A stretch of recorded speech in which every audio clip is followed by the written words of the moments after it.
Hello everyone. In this lesson, we are going to learn about active verb forms and get an overview of English verb tenses. Every sentence in English contains at least one verb. For example, when we say Hafiz ate an apple, the verb which shows the action is ate. Often the verb is accompanied by one or more auxiliary or helping verbs. In the sentence Yati will come is the main verb and will is the auxiliary verb. In the sentence Yati will be coming, there are two auxiliary verbs, will and be.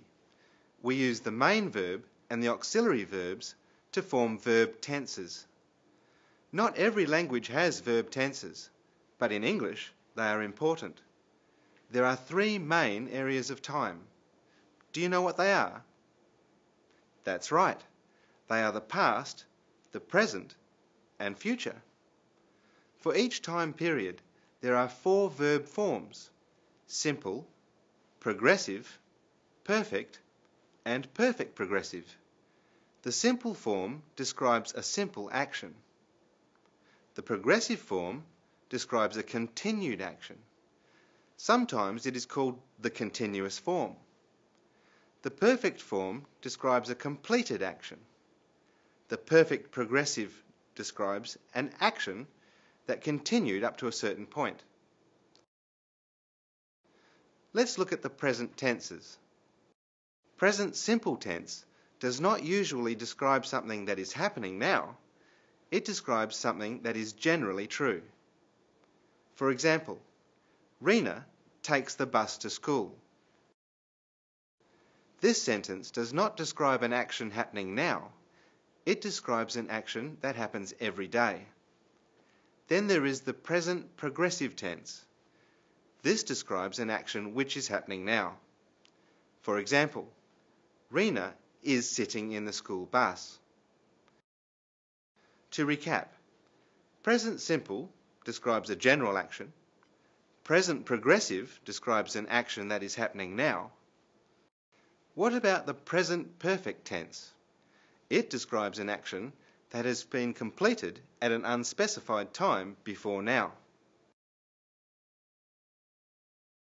Chong has finished his project. For example, Chong has finished his project. Notice that we use have or has with the present perfect tense. Another example is, I have eaten my breakfast. The final present tense is present perfect progressive.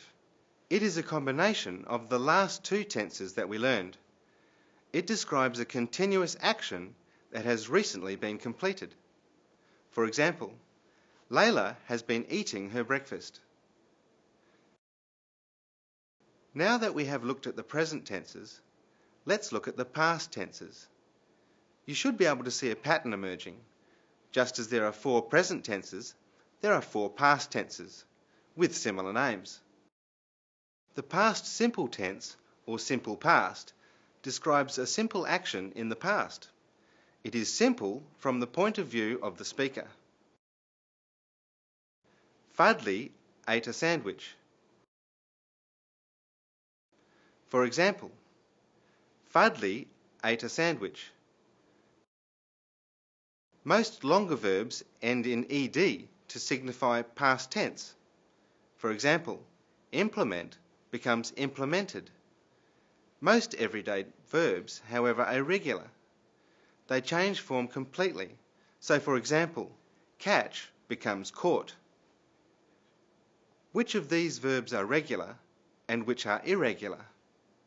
That's right. Arrive and finish are regular verbs.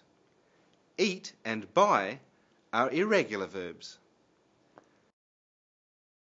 Let's look at the past progressive tense, which is sometimes called the past continuous tense. The past progressive tense describes a continuing action in the past. I'm sorry, I'm late. Hi, Ina. Hey, Yazid was looking for you. Is it? I went to see Sheila, but Sheila was taking a nap. For example, Yazid was looking for you. As you can see, we use the auxiliary verbs was or were and the gerund form of the main verb, that is, the ing form of the main verb. Another example is, Sheila was taking a nap. There is also a past perfect tense. It describes an action that was completed by a certain time in the past. Where is the cake? Stanley has eaten the cake.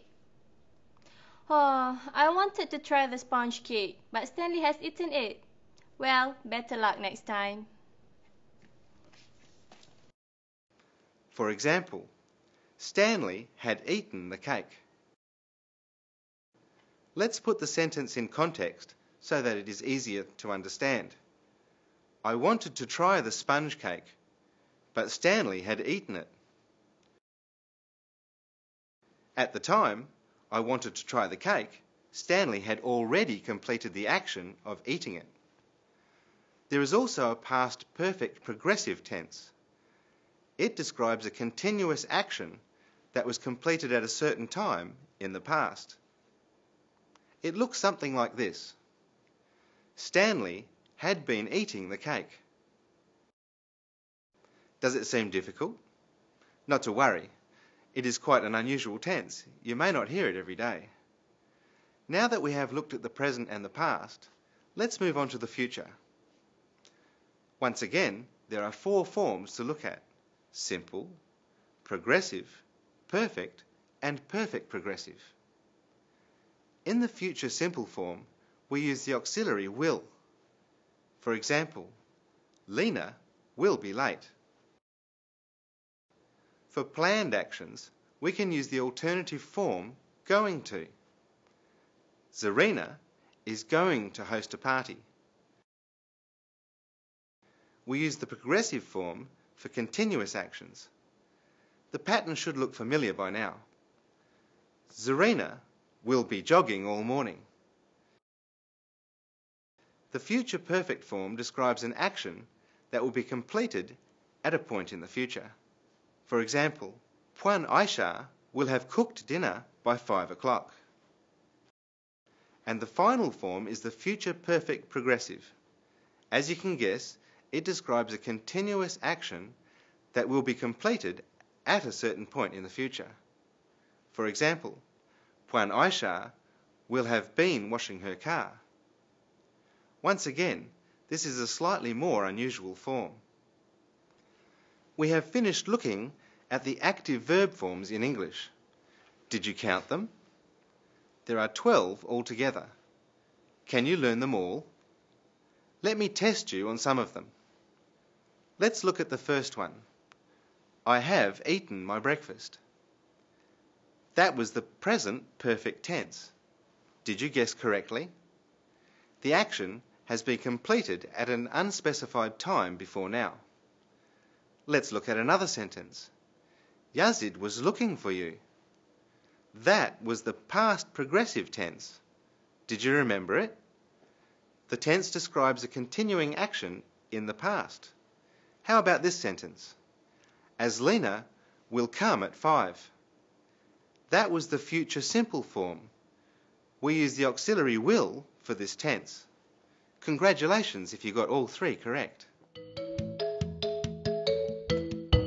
Before we go off, let's take a look at a common mistake in English. Don't say, listen, he snores. Say, listen, he's snoring. We use the present progressive tense for an action happening now. That's all we have for today. Bye.